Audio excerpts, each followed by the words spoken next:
नमस्कार दोस्तों, बहुत बहुत स्वागत है आपका एक और वीडियो में। दोस्तों ये वीडियो बहुत ज़्यादा इंपॉर्टेंट है गाइस। यूजुअली मैं बोलता नहीं हूँ कि इस वीडियो को एंड तक देखिए, लेकिन ये वीडियो सच में बहुत ही ज़्यादा इंपॉर्टेंट है। इसलिए मैं आपसे प्लीज़ रिक्वेस्ट करूँगा कि प्लीज़ आप इस वीडियो को एंड तक देखिएगा, क्योंकि इसमें कुछ मैं बहुत ही ज़्यादा ज़रूरी बातें आपसे करने वाला हूँ। अगर आप म्यूचुअल फंड, स्टॉक मार्केट में अगर आप कुछ भी इन्वेस्टेड हैं या फिर इन्वेस्ट करने का प्लान कर रहे हैं, आप दोनों के लिए ये बहुत ही ज़्यादा इंपॉर्टेंट है। अभी हाल ही में गाइस एक लेडी को मेरा नंबर मिला था और उन्होंने मुझे लगातार कॉल किया, बिल्कुल। तो मैं भी इरिटेट हो गया एक पल के लिए कि क्या हो गया है, लेकिन फिर मैंने जस्ट कॉल उठाया तो उन्होंने बस बोला कि प्लीज़ कॉल को मत काटिएगा और मेरी 1 मिनट बात सुन लीजिए, उसके बाद आप इस कॉल को काट लीजिएगा। तो उसमें गाइज मैंने जो उनकी बात सुनी और गाइज ये प्रॉब्लम मैंने उनका सुना, तो मैं भी मतलब कि थोड़ी देर के लिए शॉक में हो गया कि ऐसे बहुत लोगों के साथ ये प्रॉब्लम हो सकता है।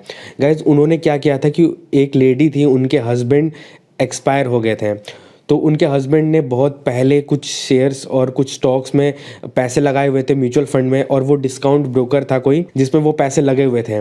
अब उसमें कुछ गलतियां ऐसी हो गई थी कि या तो नॉमिनी ऐड नहीं था और कुछ डिटेल्स मिसिंग थी, जिस वजह से वो पैसे उन्हें वापस नहीं मिल पा रहे थे।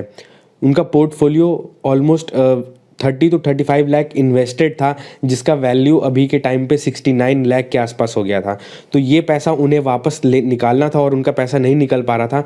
बहुत मुश्किल से और बहुत ही टाइम के बाद ये पैसा उनका निकला, और क्या क्या दिक्कतों का सामना करना पड़ा है उसके बारे में हम लोग इस वीडियो में बात करेंगे। और गाइस कुछ ऐसी चीज़ें भी मैं आपसे रिक्वेस्ट करूँगा कि आप इस चीज़ को लिख के रख लीजिए और अपने वाइफ को या फिर आप अपने हस्बैंड को, किसी को भी आप ये डिटेल्स ज़रूर बता के रखिए कि इनकेस अगर कुछ भी मिसहैपनिंग हो जाए तो वो ईजिली अपने स्टॉक्स को या फिर अपने म्यूचुअल फंड को एक्सेस कर पाए, उन्हें ले पाए, यूज कर पाए। तो गाइस सबसे पहले मैं यहाँ पे बात करता हूँ कि आपको क्या क्या चीज़ें नोट डाउन करना है।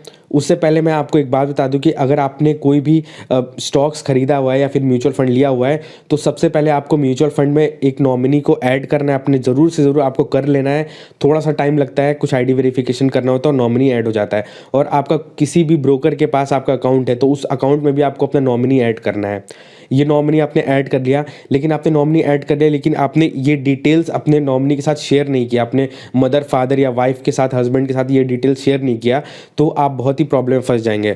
तो आपको ये डिटेल ज़रूर से ज़रूर लिख लेना है और आपको ये चीज़ बताना है। सबसे पहले आपको, अगर आप ग्रो में आपका अकाउंट है, क्या सब ये गाइस सबके लिए एप्लीकेबल होगा, लेकिन मैं पर्टिकुलरली ग्रो के लिए कुछ अलग रिक्वायरमेंट्स होती हैं, जीरोधा के लिए कुछ थोड़ी सी अलग रिक्वायरमेंट है।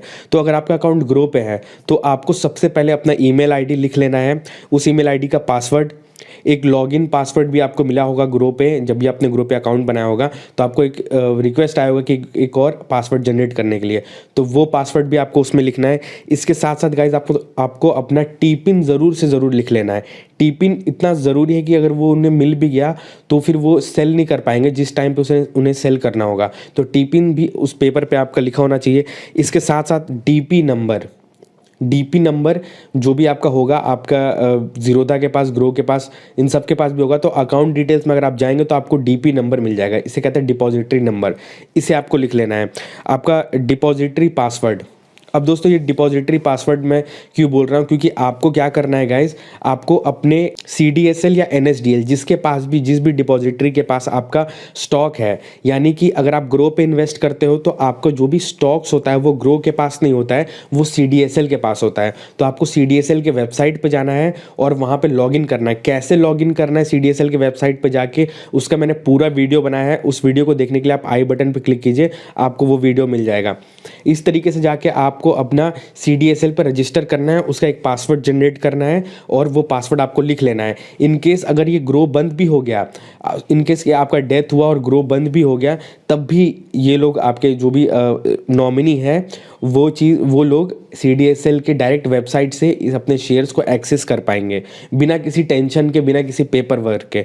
कोई प्रॉब्लम नहीं होगा गाइज। तो इसलिए आपको ये CDSL या NSDL, अगर आप जीरोधा पे इन्वेस्ट करते हो तो आपका जो डिपॉजिटरी है वो NSDL है, तो आपको वहाँ पे जाके अपना डिपॉजिटरी में न्यू लॉगिन करना, न्यू रजिस्ट्रेशन, ऐसे ऐसे करके आपको अपने सारे डिटेल्स कुछ भरने होंगे, वो चीज़ आप भर के उसे लॉगिन कर लीजिएगा। इसके बाद गाइज आपको यूनिक क्लाइंट ID मिला होगा। अपने अकाउंट डिटेल्स में जरा एक बार चेक करेंगे तो आपको यूनिक क्लाइंट ID, इसे आपको नोट डाउन कर लेना है। असल में यूनिक क्लाइंट कोड होगा इस नाम से। इसके बाद गाइस डीमैट अकाउंट नंबर या फिर BOID नंबर, ये दोनों नंबर सेम चीज़ है, तो इसे भी नोट डाउन करके रखना है। DPID नंबर और मोबाइल नंबर लिंक्ड, जो भी आपका मोबाइल नंबर लिंक्ड है, सपोज़ कि आपके हस्बैंड 3-4 मोबाइल नंबर यूज़ करते हैं, लेकिन जो एक पर्टिकुलर नंबर लिंक है ग्रो के ऐप में, वो भी आपको नोट डाउन करना है, क्योंकि जो भी OTP जाएगा वो उस नंबर पे जाएगा, तो इसलिए ये नंबर ज़रूर से ज़रूर लिख लेना है। तो होप सो ये चीज़ें आपको क्लियर हो रही होंगी। 2-3 बार और देखिएगा इस वीडियो को गाइस। अब मैं आपको बात करता हूँ ज़ीरोधा पे अगर आपका अकाउंट है, या फिर ज़ीरोधा या अपस्टॉक्स पे, तो आपको क्या क्या चीज़ें नोट डाउन करना है। ये सारी चीज़ें जो मैंने ऊपर बोला, ये सारी चीज़ें तो नोट डाउन करनी है।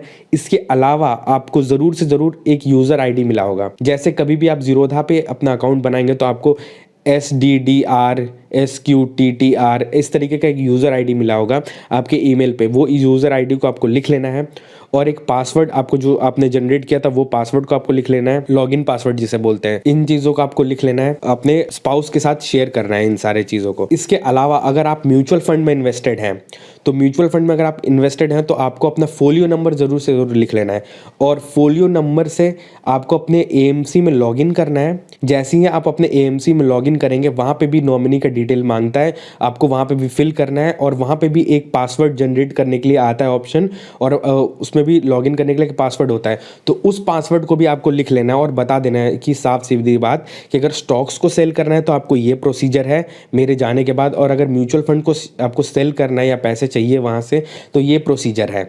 ये सारी चीज़ें आपको बिल्कुल अच्छे से बता देना है। इसके अलावा अगर आपने बैंक में अपना डीमैट अकाउंट खोला है तो बहुत अच्छी बात है गाइज, क्योंकि बैंक में ऑलरेडी नॉमिनी डिटेल ऐड होता है, तो कुछ भी मिसहैपनिंग होगा तो आप ज़रूर से ज़रूर वहाँ से अपना सारा एक्सेस ले पाएंगे। तो यदि आपका HDFC बैंक में है तो बहुत ही अच्छी बात है, लेकिन HDFC बैंक में अगर आप लॉगिन करते हो तो आपको ये 3 चीज़ों की ज़रूरत पड़ती है। सबसे पहली चीज़ गाइज, डेट ऑफ बर्थ, अगर कुछ भी इसमें लॉगिन करना होता है तो date of birth, user ID number जो कि आपका कस्टमर ID नंबर होता है आपके पासबुक पे, वो नंबर होता है एक, और उसके साथ साथ एक आपका जो पासवर्ड जो आपने सेट किया है, और TPNAC। ये चीज़ें आपको नोट डाउन करना है अगर आपका HDFC बैंक में डीमैट अकाउंट है तो। और नॉमिनी का डिटेल आपको ज़रूर से ज़रूर ऐड करना है, क्योंकि गाइज आपको एक बात बता दूं कि 9,000 करोड़ ये डेटा है जो कि अनक्लेम्ड पैसे हैं, जो कि बैंक में पड़े हुए हैं या तो स्टॉक में इन्वेस्टेड हैं, और LIC भी ऐसे कोई हैं जिसमें अनक्लेम्ड है, और सिर्फ इन पैसों से बैंक हर साल बहुत ही ज़्यादा इंटरेस्ट कमाती है। तो यदि कुछ भी मिसहैपनिंग हो जाता है तो उनके अकाउंट को गाइस क्लोज करवाइएगा और ये सारी डिटेल्स को एक्सेस कीजिएगा, क्योंकि गाइस ये जो लेडी के साथ प्रॉब्लम आया था ये बहुत ही ज़्यादा डिप्रेस थी। इन्होंने मतलब लगातार मेरे को बहुत ज़्यादा कॉल किया, मैं भी थोड़ा आउट ऑफ स्टेशन था, लेकिन फिर भी जब बहुत ज़्यादा मिस कॉल आया तो मैंने एक बार पिकअप किया, और उन्होंने वो मतलब रो पड़ी कि उनके साथ ऐसे ऐसे प्रॉब्लम हो गए हैं। वो मतलब किसी और के साथ शेयर भी नहीं कर सकती थी, क्योंकि बहुत ही लार्ज अमाउंट था, और अगर किसी भी अगर रिलेटिव को या किसी और को जैसे ये चीज़ें पता चल जाए तो वो लोग गाइज इन पैसों को कुछ गलत यूज़ कर सकते थे, या फिर क्योंकि इन मैम को आ नहीं रहा था कि किस तरीके से इसे यूज़ करना है, किस तरीके से हैंडल करना है, क्या होता है डिपॉजिटरी, क्या होता है चीज़ें, ये कुछ भी उनको नहीं पता था। धीरे धीरे मैंने सारी चीज़ों को एक्सप्लेन किया फ़ोन पे, और ऐसे ऐसे किया, और फिर मैं यूजुअली एक्सेस लेता नहीं हूँ, लेकिन मैंने फिर भी उनका कुछ डिटेल्स का मैंने एक्सेस लिया, लॉगिन किया, बहुत मुश्किल से बहुत मशक्क़त लगा, और वो फाइनली वो पैसा उनके अकाउंट तक सेफली पहुँच गया। और बाकी डिटेल्स मैं डिस्क्लोज़ नहीं कर सकता हूँ कि कौन है और या फिर कौन सा उनका ब्रोकर है, क्योंकि ये चीज़ें बहुत ज़्यादा प्राइवेट है। लेकिन ये बहुत ही ज़्यादा प्रॉब्लम हुआ, और आप लोगों के साथ ये प्रॉब्लम ना हो इसलिए मैं ये वीडियो शूट कर रहा हूँ। और सिर्फ ये चीज़ें अगर आप बस नोट डाउन करके रख लेंगे ना तो काफ़ी ज़्यादा आपको हेल्प होगा, आपको भी और आपके जाने के बाद आपके फैमिली मेम्बर्स को भी बहुत ही ज़्यादा हेल्प होगा गाइस। अगर वीडियो पसंद आए तो प्लीज़ मेरे चैनल को सब्सक्राइब कीजिएगा और वीडियो को लाइक कीजिएगा गाइस। मिलते हैं नेक्स्ट वीडियो में।